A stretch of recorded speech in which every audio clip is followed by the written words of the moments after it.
This is the story of Joe the Ghost. Quite an interesting ghost story, and I'm actually involved in this one. You can find it on ghosthuntingtheories.com, Joe Ghost. I moved into this house about 2 years ago in a retirement community at the base of South Mountain in Phoenix. It was a very pleasant house with a mid-century vibe, so I had a fun time sort of settling myself in. But I had to sleep in the living room while I was waiting for my bed to arrive, and the living room was open to the kitchen. At night, I would see a shadow going back and forth, oftentimes heading toward the garage door.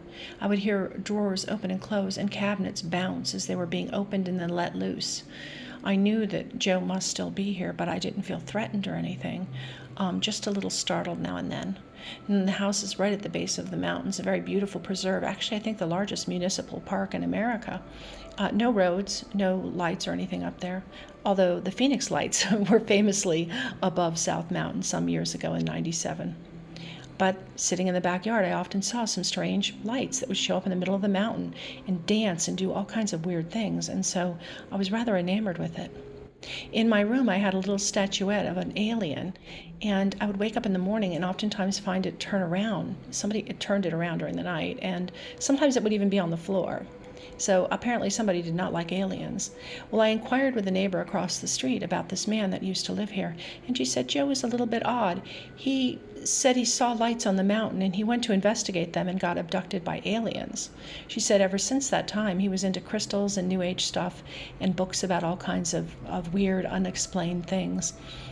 So suddenly that statuette began to make sense in the context of Joe having been living here and me seeing lights. Well, a few months later, that woman didn't show up in her front yard anymore. She didn't get her mail or her trash. And so I called the police, and the police came, and they broke down the door, and she had been passed away for about 10 days in there. Well, a few months later, of the house just sitting there all alone, a man knocked at the door, and he said, I'm the nephew of the woman across the street. I just wanted to thank Joe for calling and letting us know she passed. And I said, there's no Joe here. And he said, well, that's the address Joe gave us.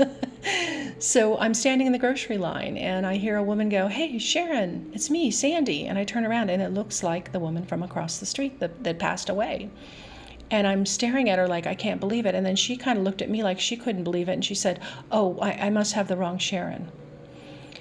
Well, just recently, we were putting in a sidewalk for the homeowner who is in a wheelchair and needed to have access to the yard. And we were talking about how fun it would be for him to roll out there and watch the lights on the mountain.